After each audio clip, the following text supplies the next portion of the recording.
बातमी आहे नारायणगाव येथील ग्रामोन्नती मंडळाचे पदाधिकारी यांच्याबद्दल काही प्राध्यापकांनी व्हायरल केलेल्या आरोपांविषयी ग्रामोन्नती मंडळाच्या पदाधिकाऱ्यांनी शिवनेर प्राईमशी बोलताना सर्व प्रकरण नक्की काय आहे ते सांगितले. पाहूयात.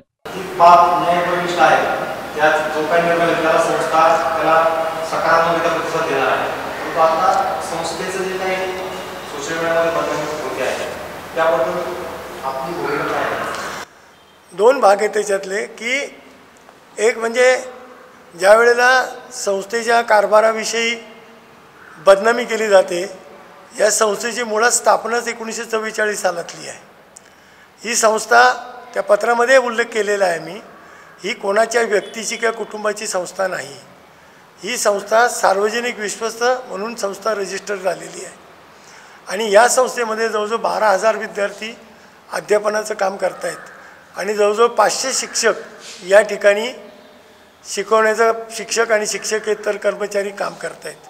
अशा या संस्थेमध्ये काम करत असताना आपल्याला सगळ्या गोष्टींची खबरदारी ही निश्चितपणे घ्यावी लागते आणि ती खबरदारी आपण घेऊन संस्थेच्या संबंध व्यवहार हा कायद्याच्या कक्षेला धरून विद्यापीठाच्या शासनाच्या अधिनियमाला अधीन राहून हा सातत्याने करावा लागतो आणि तो करण्याचं काम संस्थेतील माझे सर्व सहकारी आम्ही सातत्याने करत असतो. त्यामुळं यामध्ये जी काही बदनामीची करण्याचं काम सुरू केलेलं आहे ते संस्थेच्या नावलौकिकाला धक्का लावण्याचा प्रयत्न करत असणाऱ्यांनासुद्धा त्याची जाणीव आहे आणि ही जाणीव असूनसुद्धा जाणून बुजून ते प्रयत्न करत आहेत. ही दुर्दैवी बाब आहे. संस्थेने अद्यापपर्यंत कधीही कोणाही कर्मचाऱ्याला, प्राध्यापकाला, शिक्षकांना, शिक्षकेतर कर्मचाऱ्यांना कधीही आक्षाने काढलेलं नाही.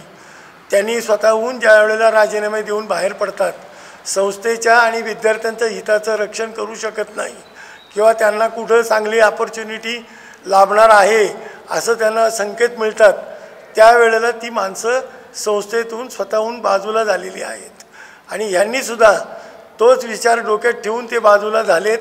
त्यांनी राजीनामे दिल्यानंतर त्यांना केलेलं आहे आणि त्यांनी चांगल्या ठिकाणी त्यांना कदाचित संधी असावी म्हणून ते त्याच्यातून बाहेर पडलेले आहेत.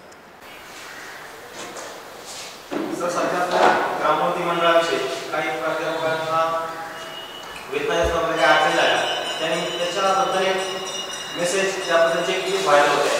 याबद्दलची सत्यता काय आहे? मुळात प्रश्न असा आहे की सदरचे जे व्हायरल झालेली क्लिप आहे त्या क्लिपमध्ये जे काही म्हटलेलं आहे त्यामध्ये सत्य दडवून ती क्लिप तयार केलेली आहे की त्यांनी राजीनामा दिल्यानंतर ते इथून गेले आणि गेल्यानंतर त्यांनी तक्रार निवारण समिती पुणे विद्यापीठाची त्या ठिकाणी त्यांनी 22/10/2018 रोजी कॉलेजच्या BEd कॉलेजच्या विषयी अर्ज दाखल केला. 30 तारखेला चौकशी समितीचं पत्र आलं. त्या पत्रामध्ये वरील बाबींचा खुलासा विचारण्यात आला. त्या पत्राला उत्तर चौकशी समितीला 28/11/2018 रोजी विद्यापीठात पाठवून दिलेलं आहे आणि पाठवून दिल्यानंतर चौकशी समितीने विद्यापीठ कायदा 2017 कलम 79 नुसार त्याची चौकशी करण्याचं कामकाज विद्यापीठात सुरू आहे आणि ती बाब न्यायप्रविष्ट आहे आणि त्यामध्ये त्यांनी ज्या ज्या गोष्टीविषयी संस्थेवर आणि कॉलेजवर आरोप केलेले होते त्या आरोपांना संस्थेने योग्य त्या पद्धतीने त्याची उत्तरं पाठवलेली आहेत आणि त्याची चौकशी चालू आहे. ती न्यायप्रविष्ट गोष्ट आहे. त्यामुळं ही जी काही क्लिप व्हायरल होऊन फिरते आहे यामध्ये तथाकथित गोष्टीला म्हणजे आपण आपल्या न्यायपालिकेवरती विश्वास नाही असा त्याचा भाग असू शकतो आणि त्यामुळे न्यायपालिकेवरती विश्वास नसेल तर मग न्यायपालिकाचं काम जे काही पुढं होईल त्याच्यावरतीसुद्धा मग आपला विश्वास राहणार नाही.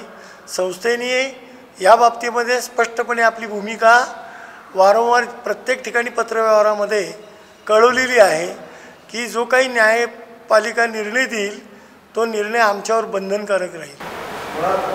त्या शिक्षकांना आपण मान्य ठरलेलं होतं मानधन त्यांना दिलं जात होतं, त्यानंतर त्यांच्याकडून काही मानधन पुन्हा जमा करून घेतलं आहे, याबाबत काय सांगता?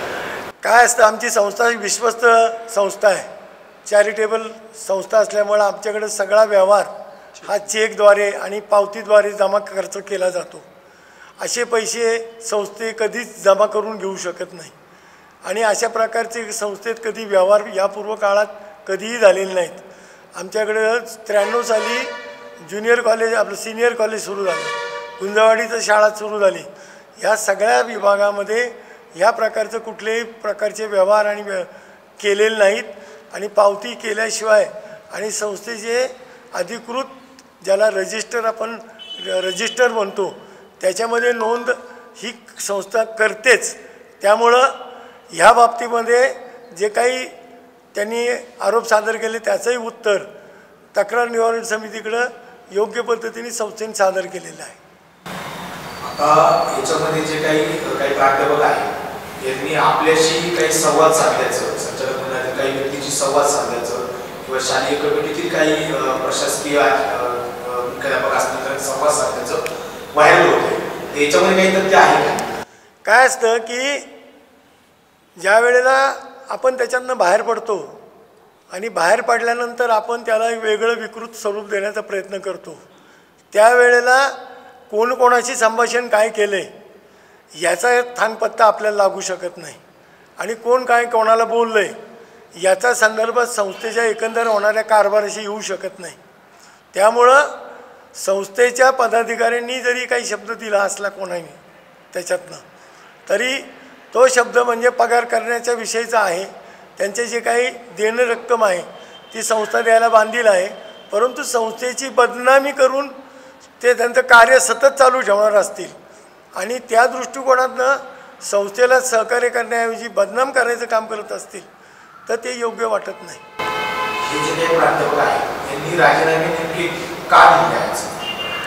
आमच्या इकडं साधारणपणे आमच्या इकडं पद्धत असते.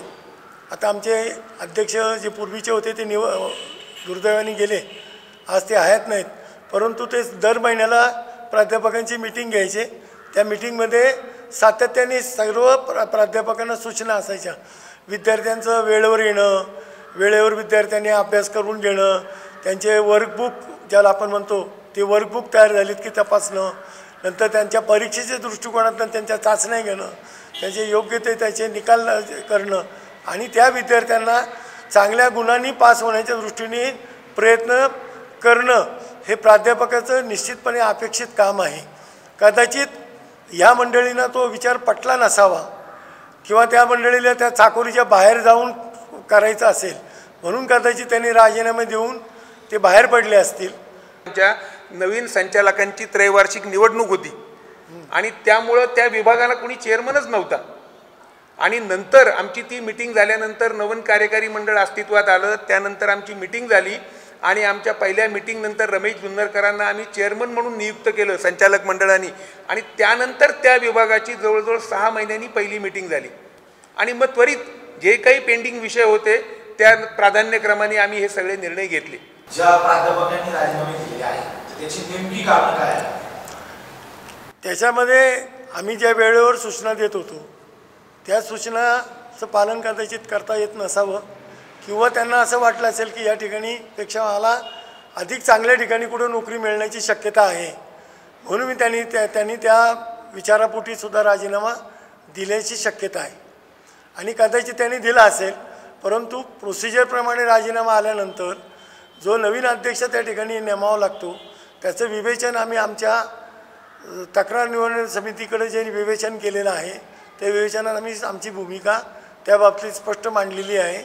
14 तारखेला मीटिंग झाली आणि 16 तारखेला त्यांना राजीनाम्याचं पत्र त्यांचं स्वीकृत झाल्याचं त्यांना रिलीव्ह पत्र संस्थेने दिलेलं आहे. त्यामुळं त्यांचं कुठल्याही प्रकारचे आपण नुकसान केलेलं नाही. त्यांची जी इच्छा होती की ह्याच्यापेक्षा चांगला जॉब त्यांना मिळणार होता त्या दृष्टीने कदाचित त्यांचे प्रयत्न होते म्हणून ते सोडून गेले. पारगावकर सर, या प्राध्यापकांचं असं म्हणणं आहे की वेळेत त्यांची विषयीची माहिती ही विद्यापीठाला किंवा यंत्रणेला कळवली नाही, तर याच्यामध्ये संस्थेच्या वतीनं काय नाही याच्याबाबत तुम्हाला असं सांगेन मी की हा फॉर्म त्या व्यक्तीने स्वतः ऑनलाईन भरायचा आहे आणि त्याचं एक 200 रुपयाचं चलन असतं, ते चलन त्या व्यक्तीच्या नावे निघतं, संस्थेच्या नावे निघत नाही. आणि ते चलन त्यांनी ट्रेझरीमध्ये किंवा बँकेमध्ये भरून त्या संदर्भातली पावती संस्थेकडे द्यायची असते. आणि मग युनिव्हर्सिटी त्याची छाननी करून आम्हाला हा शिक्षक तुमच्याकडं पात्र शिक्षक म्हणून नेमणूक झालेला आहे पुढच्या कालावधीसाठी असं आम्हाला सांगत असते. परंतु 30 सप्टेंबरपर्यंत पूर्ण करावयाची असलेली ही सगळी त्यांनी जी कामाची पद्धत होती, तर त्यांनी कुठल्याही प्रकारे या बाबतीत सहकार्य न करताना त्यांचे कुठलेही ओरिजिनल डॉक्युमेंट्स आमच्याकडं आणून त्या ठिकाणी ती पूर्तता जी करायला पाहिजे होती ती न करताना त्यांनी 28 तारखेला अचानक आमच्याकडं राजीनाम्याचा अर्ज सादर केला आणि या प्रोसेसपासून ते दूर झाले. त्यामुळं ते आपोआपच संस्थेच्या कामकाजामध्ये संस्थेचे सेवक म्हणून उरले नाहीत. त्यातले जे प्राध्यापक आहेत ते महिला आहेत आणि त्या संदर्भामध्ये त्यांचा असं म्हणणं आहे की डिलिव्हरी काळामध्ये रजा मंजूर होणार नाही, या कारणाने त्यांनी राजीनामा दिला. यातलं काय नेमकं तथ्य आहे? नाही, मुळात त्यांनी 30 सप्टेंबरपर्यंत जो फॉर्म भरायला पाहिजे होता तो न भरल्यामुळं त्यांची पहिली मुदत 11 महिन्यांचीच होती आणि ती मुदत संपून गेलेली होती. त्यामुळं हा फॉर्म भरला नसल्यामुळं जर तरची शक्यता त्या ज्या सांगतायत तर ती अत्यंत चुकीची आहे. आमच्याकडे 1994 सालापासूनचं सगळं रेकॉर्ड आहे की ज्या ज्या महिला कर्मचाऱ्यांनी बाळंतपणासाठी रजा त्यांना लागणार होती ती संस्थेने शासनाने निहित केलेल्या वेळेनुसार पूर्ण दिलेली आहे आणि त्यानंतर त्यांना त्वरित त्यांच्या मूळच्याच जागेवरती संस्थेने रुजू करून घेतलेला आहे. या बाबतीमध्ये संस्थेने कुणाशीही भेदभाव केलेला नाही. आमच्याकडे त्या सर्व व्यक्तींचं पूर्ण रेकॉर्ड आपण केव्हाही पाहू शकता.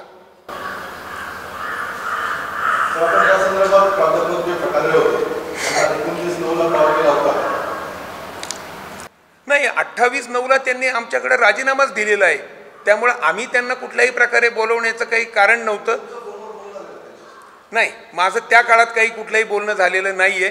त्यानंतरच्या काळामध्ये ते माझ्याकडे आलेले होते, परंतु त्याही वेळेला मी त्यांना कुठलाही शब्द दिला नाही आणि त्या बाबतीमध्ये आमचं काही बोलणं झालेलं नाही की त्या काळामध्ये त्यांना बुवा आम्ही तुमचा सहानुभूतीने विचार करू, तुम्हाला पगार वाढवण्यासाठी अजून काही शक्यता असली तर त्याचा विचार करू, अशा प्रकारचं आश्वासन मी पूर्वीच्या काळात दिलं होतं.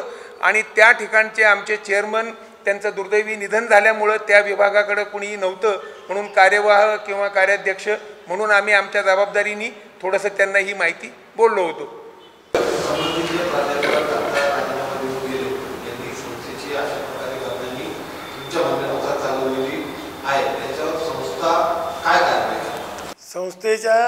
संस्थेने त्या बाबतीमध्ये संस्थेचा एक लीगल सेल असतो, वकील काय लीगल सेल असतो, कायदेशीर सल्लागार असतात. त्या कायदेशीर सल्लागाराचा या बाबतीमध्ये सल्ला आम्ही संचालक घेणार आहेत आणि त्यांच्या सल्ल्याप्रमाणे त्याच्या बाबतीत कायदेशीर कारवाईच्या बाबतीत निश्चितपणे संस्था पावलं उचलणार आहे ना. हे घ्या, हे राजीनाम्याची दोघांची पत्र आहेत, त्यांच्या स्वहस्ताक्षरात आहेत. ती आमच्या संस्थेच्या व्यवहारानुसार आम्ही कुठल्याही 5 रुपयाची रक्कम सुद्धा जर घेतली तर त्याची जमा पावती आणि जर तुम्हाला द्यायची असेल तर ती चेक, या 2 गोष्टींनीच आमच्या सर्व विभागांचं आणि ग्रामोन्नती मंडळाचं पेमेंट होतं. कुठलंही पेमेंट आम्ही चेकनी करतो आणि कुणाची रक्कम घेतली तर त्याची जमेची पावती लगेच, अनामत असेल तर अनामतीची पावती आमची तयार असते. नाही, त्यामुळं त्यांना जर त्यांच्याकडनं बचतीची काही रक्कम घेतलेली असेल तर त्याची पावती त्यांनी आमच्याकडे सादर करावी. ती रक्कम त्यांना आम्ही 100% परत करू, अन्यथा ते खोटं बोलतायत.